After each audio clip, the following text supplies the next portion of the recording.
GAIB. So what we do is we are the AI infrastructure economic layer.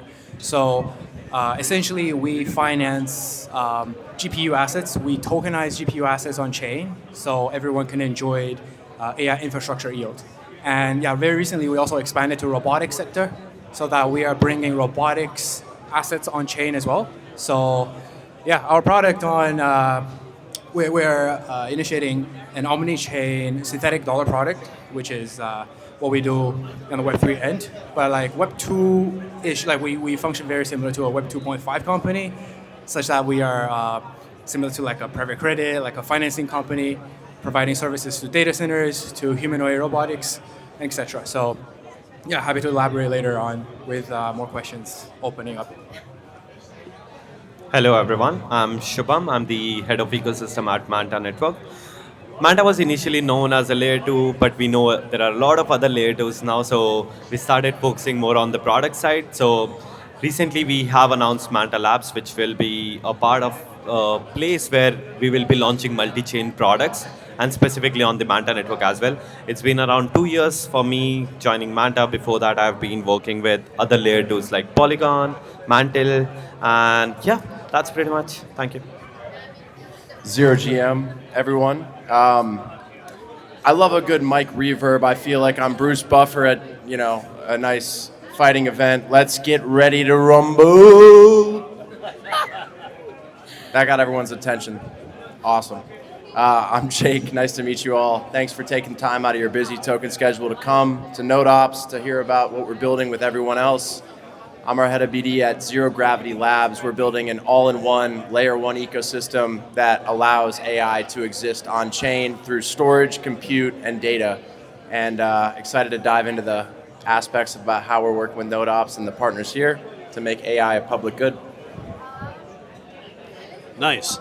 Hey, thanks. I'm Rolf. I'm with ZK Verify. So we just launched on exchanges last night. Pretty darn excited about that. Thank you. Can we have a round of applause, please? VFY token, go buy some. And so we verify ZK proofs. Been in the industry for a while, kind of co-founded Zen Cash way back in 2017. One of the first projects was ZK Circuits, and we've got a great team at Horizen Labs, done a bunch of things over the years. One of the things Horizen Labs did was launch 8 tokens, so that helped set us up to get a really good group of cryptographers, developers, all kind of stuff like that. What we noticed in the ZK space is there's all sorts of cool zero knowledge technology advancements, but there's got to be a place to verify it, because you got information, then you write a proof to verify to prove it, then you got to verify it somewhere. And so we're like, hey, you need a low cost and fast place to verify it. Send it to our layer 1 blockchain, and it puts it on the 2 out of 3 validators. Verify the proof, put it on the blockchain, and then you can send it anywhere else. So we've been working with folks over the last year. We find that people like that they can batch the proofs, they can send Stark proofs, they can send Plonkish proofs, all sorts of different proofs to us, and then we can turn around and send it to as many other chains that you need the receipt of the proofs at. So we're getting closer to product market fit. I know zero knowledge is one of those privacy things that's a little esoteric, but pretty excited about what we're doing. We got some good partners we're working with. Happy to be here on the panel and talk about how we can fit into this thing. And NodeOps is a great partner of us. We're built on Substrate, so we got to have nodes for security, and NodeOps is running a node. So there you go. Wow, thank you. I don't think so. I need to introduce NodeOps. So that's the pleasure of doing a panel with friends. I don't know what's wrong with the mic. Let me try again. All right, so let's jump on to the questions. I think one thing that I really want to talk about on this panel is adoption. So we are talking about AI, we're talking about like so many things in the space. What's your go-to-market strategy for the adoption now? So the whole AI industry is like booming, right? Everyone is talking about AI, but what's really behind all the large language models, or even for robotics, there's VLA, vision language action models, is tremendous amount of compute needed for training them and as well as inferencing. So what GAIB is doing is that we are basically financing this very sector. We are financing the data centers that's actually providing the compute services. So to allow them to have enough capital to purchase as many enterprise-grade GPUs from NVIDIA, like B200s, B300s, that's really essential for all the AI training and inference, so that we can boost the whole AI adoption further, so people can make better AIs. Yeah, that's the strategy we are taking. And as well as for robotics, robotics is like physical form of AI, right? We want to, so our core adoption strategy is that in order to push it to mainstream, we want to have people to be able to use them, right? If you cannot use them, like you cannot use good AIs, you cannot use good robots, then there's no adoption, right? So the first step is that the products you use or the services you have is good enough, right? You're satisfied with the services you have. And in order to do that, you need scale, right? You need to scale things, you have to have scalability. And we're enabling it through the raw power of capital. You need a lot of money. So we are the economic layer that redirects the power of capital to those the very bottom of AI, which is compute and use cases of compute like robotics now. So yeah, we're also making our first steps, and that's the strategy we take. Got it. Hello. Okay. Okay. So my hello. Okay, this one is better. So, I think like everyone over here is going to talk about infrastructure and everything. So I don't start with that. So because I should be the another one sitting at the corner because I focus more on the product side. So it's very simple when we talk about LLM models and everything. I ask everyone over here that how many of you have used LLM model. There might be very few people who might know what LLM model is. But if I ask everyone who has used Gemini, ChatGPT, they might know about it. So it's all about like if there are any technologies or if there are any technologies which people can actually use or see in their phone, that is the one which we want to create right now. So I think like back in 2018-19 when ICO model was coming up, so everyone was raising on their product instead of infrastructure. But then we got to know that VCs are giving money to infrastructures rather than products. So it's better to go with that because it's very simple model, right? So if I create a product, which the first question comes is, do you have the users? But for a VC, it's very easy to manipulate. If it is an infrastructure, they will tell that we have two companies that are using our infrastructure. So that is very simple to gain the numbers, to gain the traction and gain the money. But now when everyone knows that infrastructure is too fragmented, like just talk about Manta. So when we started, so it was like 5 chains. That time it was like I can count on my fingers, but now every other person has its own chain. Even I can launch my own chain personally. So, but the apps and the users who are standing over here are the same, right? So even if I launch, we all file launch chain, there will be 5 users, 5 chains, and everyone goes to one chain. But say suppose if I launch one product on all the 5 chains, I get all the users at one particular place. So I think so like infrastructure is important, but I know that right now we don't require like 100K or 200K TPS because there are no 100K users at the same time doing a swap. So, but yeah, it was my personal suggestion that everyone works on infrastructure. That time you work on product or launch something different because this cycle we saw Athena, Ondo, Hyperliquid, Lighter is coming. Everyone is a product rather than a chain itself. They have the chain in the background, but no one knows about it or no one actually use them because of their chain. So I think right now, it's more about like if we focus as a chain on a product, which is a super app or a super product which people know. So instead of knowing Manta as a layer 2, you know a product on Manta which is innovative, which is new, or which is like good to use. So instead of shilling that we were the first modular chain, we use Celestia, we do everything, I just show you a product which you can use and you can just come back to the Manta network. So that's our strategy now. The question, excuse me, the question was about go-to-market strategy. Adoption, yeah. Adoption. This is an interesting one. So we are a full stack kind of AI enabled product, right? It has a layer 1, it has decentralized storage, compute, data availability. if I were to go to you as a non-technical person and start to just label all these different things, you're going to say, so what? Like, I'm already using Amazon, I'm already using a bunch of stuff, and it's not broken. Why do I care? As our head of BD, my job is focused on enablement, where people don't know, dealing with the mic, people don't know that there's alternatives that exist today that actually have self-sovereign abilities for you to own, control, and monetize your data to make this a more public good. Because AI today it's very black box, and we've contributed about 30 years of our data to a lot of these providers, and now I'm stuck paying $20 a month to use it. So it's interesting. A lot of people don't know that there is an alternative.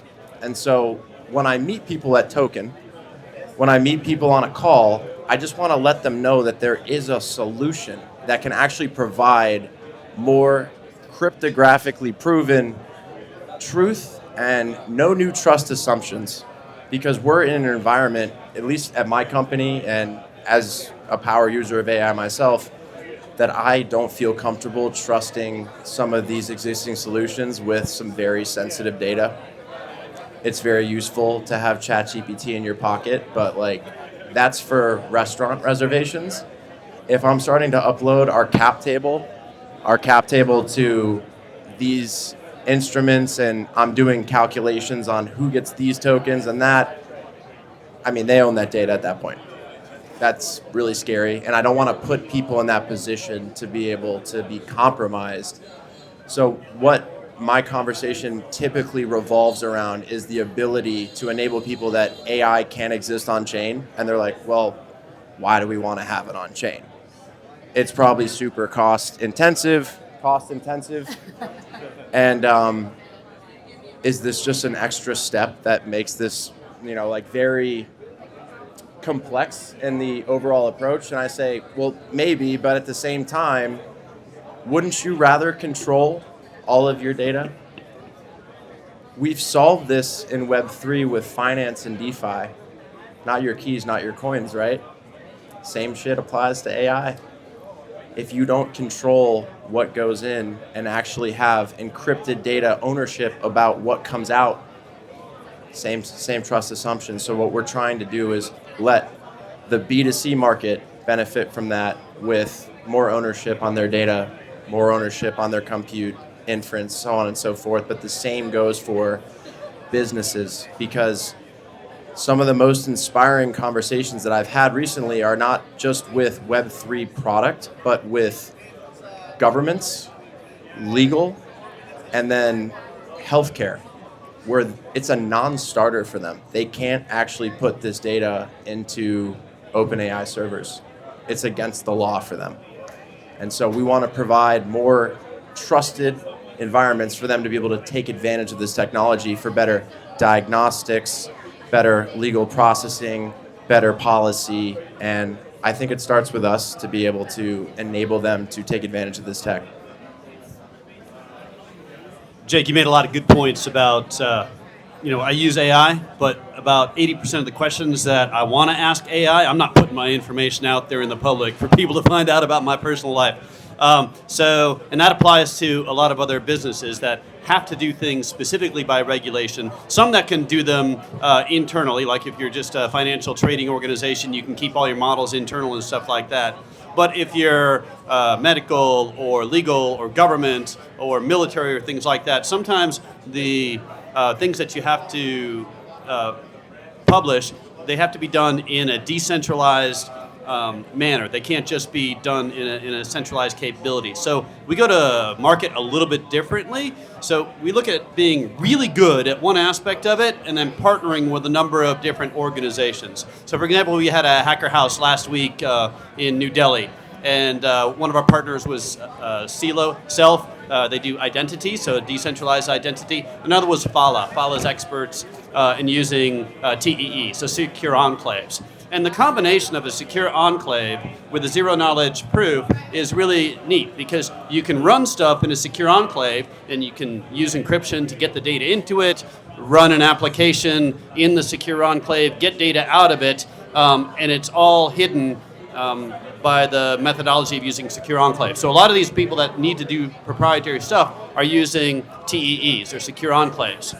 However, zero-knowledge proofs work really well within that environment because in addition to getting an attestation that the application was run correctly, you can do a zero-knowledge proof that says all the rules that are supposed to be followed for this application that will run were followed. So a very simple example that we did with Fala was, hey, we're going to generate a random number. And we're going to prove that the number was random, and it was random out to a certain number of decimal points. Run it in a secure enclave, and you can't see what the seed of the random number is. I think anybody that's done any software development knows that you do a random number, you got a seed, and then you can nobody sees what the seed is, and then you're off and running. So that's a very basic example, but that's a starting point to be able to do more advanced things. So say you need to do AI training data in your secure enclave. You can do that, and you can create a zero-knowledge proof to verify that training data was done properly. You didn't leak any proprietary information or things like that. Same with the inference aspect of it. You can run inference with a proprietary model, and you can prove that the specific proprietary model was used in that instance. So people are getting what they're paying for. So that's how we're kind of approaching AI into these spaces where you need to have selective disclosure of information. You need to prove that things were done. And the combination of these different privacy-enhancing technologies works really well. We do one aspect of it. We love partnering with other people that are strong in doing the other aspects of it. And in this blue ocean environment of the crypto and Web3 space, there's so many different solutions that we're able to come up with. I wouldn't say anybody's really competing with each other. We're just approaching different aspects of the problem set in different ways. And so I don't really consider any of y'all competitors. Just you're doing things that are useful and interesting, but in a different way. Amazing. Thank you so much. I'm going to change the format of this AMA a bit, and let's do a rapid fire. What do you think? You answer in one sentence or one word. Let's do a rapid fire. I'm going to give you like 2 questions, and let's just try to answer them. And to the audience, I have 2 amazing, I was about to say Amazon, 2 amazing NodeOps black boxes to be given. So I'm going to ask some questions, and 2 people might just win an amazing exclusive NodeOps merch box. So 5 minutes, all yours to my panel, please. All right. First question, and you can, if you want to do like a kid, you can also raise your hand, like a buzzer. Okay. Biggest challenge for you? Biggest challenge. That is a... Hello. Or in personal life? Yeah, go. Hello. Biggest challenge is the microphone. Hello. I'm going to cut their money. Maybe we just Cafe Dallas, I don't pay you. Right now. Yeah. I think so. Everyone can hear me, right? Everyone, right? Okay, Yeah. thank you so much. So, fuck this. Yeah. Okay, so biggest challenge for me would be Just keep like this. moving from a layer 2. So I've been working with 3 layer One 2s. sentence. Okay, so from shifting from an infrastructure to a product. Okay. Jake, biggest challenge? Cross-functional coordination across a layer 1 ecosystem of suppliers that allow your chain to exist. You can build a beautiful chain, but you are dependent on a lot of solutions for that to happen. So when you launch this beast, they launch with you, and they have their own timelines. My job is to ensure that they meet those timelines, and it's not as easy as it seems. Perfect. Rose, Oh, well, so the one sentence or one word? biggest challenge is in a lot of cases people don't necessarily care about security or compliance. They just do whatever they want and kind of hope for the best. So we come up with these great solutions, and people are like, we're just going to do what we want. Maybe we'll be on the front page of the paper. We'll give you a year of credit reporting if we lose all your private data. One word is awareness. But then what I mean by awareness is to so everyone knows what's important behind AI. A lot of people just use AI as granted, but then to understand that compute is significant behind all AI. So yeah, that's what we're also working on as well. Okay, next era is AI or robotics? Merge of both, because without AI, robots won't work. Yeah, why not both? Well, yeah, both, because without one thing, other thing won't work. Okay. Jake? Have you guys seen that robot running around at all the conferences? It's hilarious. I live in Austin, Texas. There's a robot that's running around South Congress at all times. I think it got hit by a car the other day, unfortunately. So pour one out for him. But imagine that robot scaled across all the municipal systems where trash collectors, jobs that are, I would say, lower on the totem pole are actually displaced by robotics and AI. What are you going to do with the agent that's inside of that? Are you going to just trust OpenAI to own that? Are they going to become the kingmaker for every single robot that has intelligence? Or are you going to provide an alternative where that robot can actually be trained on certain data, encrypted on a certain ownership, and then have that reside in a public and transparent ledger? People respond to incentives. I think that I've learned that the hard way through an airdrop in the last week. But in general, you want to make sure that AI is aligned. AI has alignment and has the incentives to be aligned as a collective good to make AI a public good. We did a node sale, and now we're working with NodeOps for people that want to contribute to the Guardian network, the Guardian network of AI, to ensure that there's no systemic bias, no Oracle drift, no model malfunction. They're all running nodes, a lot through NodeOps. But at the same time, you can't just have a black box environment with robotic brains. You can't, or else you're going to turn into that iRobot crazy story, right? You need to have a kill switch. You need to have ownership. You need to be able to see what's actually inside that brain. And right now it's a black box. You can't do it. So it scares the hell out of me. And so we're able to go to robotic companies and say there is an alternative, and they're taking us seriously. Oh, I got one. He's got one. Yeah, both. I mean, I'm not going to expand beyond that. We already got, in my city in Atlanta, we got Chick-fil-A sandwiches delivered by robots, so we're off and running. Hot and spicy. You'll have to keep this for the recording. Yeah, I have to. I figured out if you have some distance, it works actually. So you have to keep a distance. But yes, AI robotics, I think is both, for sure. Because in the short run, robotics' main challenge is deployment, right? Because technology is still one step, it's still a little bit until you can, really have functional humanoids or something that's working in a factory, working in your restaurants.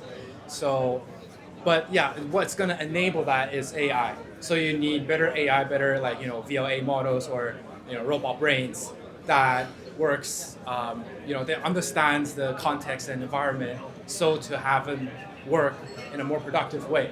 So definitely both. And AI is the enabler. Robotics is the way we can really see how AI is changing the world, changing the social structures, changing how humans work together and even work with robots and work with robots. We'll see a lot of changes that might happen, but then the underlying is AI. Robots are deployment, they are the use case of AI. That's what I believe is the case. All right, a quick question for the audience for the first merch box.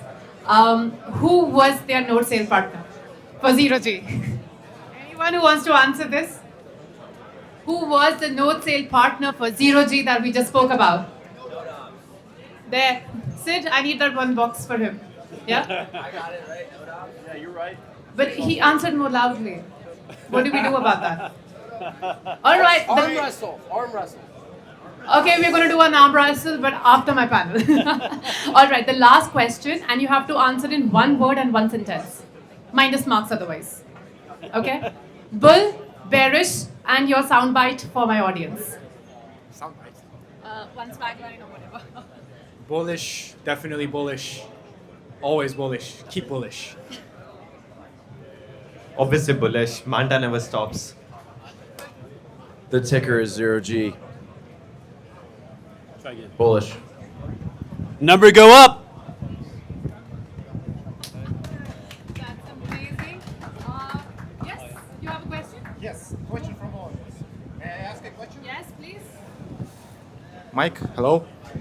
So I'll start with a little prelude and then I'll lead to a question. You were speaking that any AI model can be learned. If, for example, today I will tell her or it to to call me my lord, she will or it will, right? But once the smart contract is deployed to the network, to the blockchain, it can be modified, right? So imagine if you have your own blockchain. Right now, today, as we know, there are basically three standards for tokens. It's ERC20, 721, and 1155.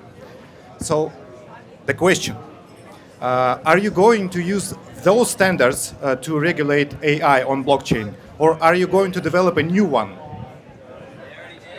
Do you mind if I? It's so loud. I'm just going to talk to you. So we came out with an ERC 7857. It's called an INFT, Intelligent NFT. You're familiar with dynamic NFTs? I am familiar with NFTs, but I haven't yet learned about this. So there's static, right? Like JPEGs, whatever, and then there's dynamic, where the metadata can update based on certain API calls. You are right, it can be changed. Not only the image is static. Right, the model state. So what we were able to do is tokenize a model or an agent, and then encrypt the metadata, so you own it, and then you can continually upgrade it. You are right. Right, and while it's upgraded, it's still owned by you, right? And at the same time, like any sort of NFT, you could sell it, you could stake it, you could borrow against it, you could lease it, you could monetize it. So if it's like a trading bot and you have the best alpha, because I know you do, you probably have the best alpha, and your P&L is better than anyone else's, you could deploy that on a DApp and be like, look, this is my agent, it's gonna trade off the fucking wazoo right now, and then I own this. You can borrow the trading strategies, and that same applies to like legal tech, rep tech, healthcare, whatever, but you own it. You can sell it, you can monetize it, but that's the new standard. Anything to add, maybe? We don't do any NFTs. We just verify proofs. So we want to work with you to do that. They'd be a part of it. They would be doing the ZK encryption.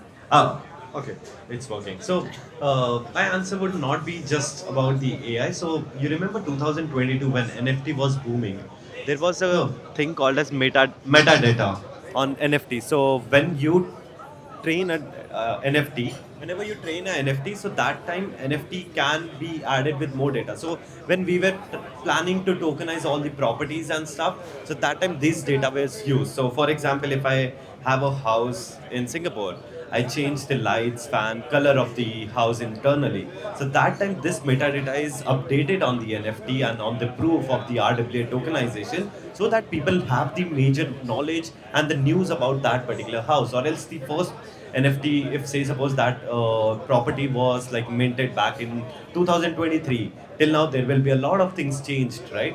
So that is the reason metadata was introduced, and right now we have a lot of things like reinforcement learning and stuff which can be used as a metadata, and it can be updated in that particular NFT. So I don't know if we need a new standard or something, because right now we just need to train the AI. It's not about decentralization and stuff. It's about the quality of the answers, the quality of the AI agent which you are using right now.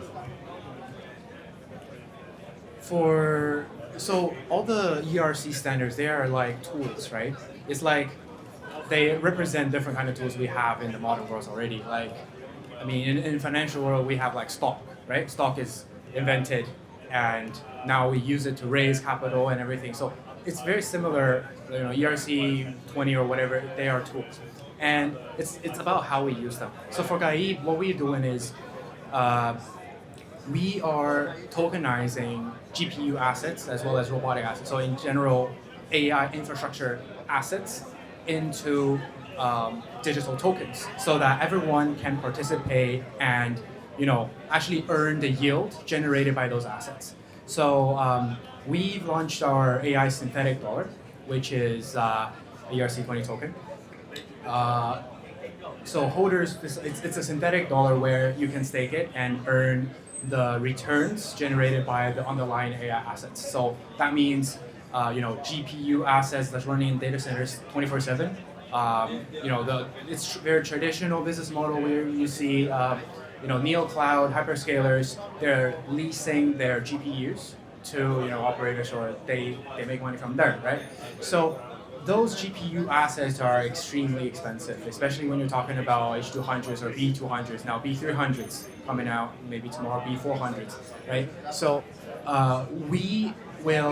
what we do is basically enable the operators to purchase those assets. So on Web3 we have a lot of stable coins. So AID itself is a synthetic dollar, but then it's meant to be one-to-one pegged to USD anyways. But yeah, so in that way we're using ERC20 as a way to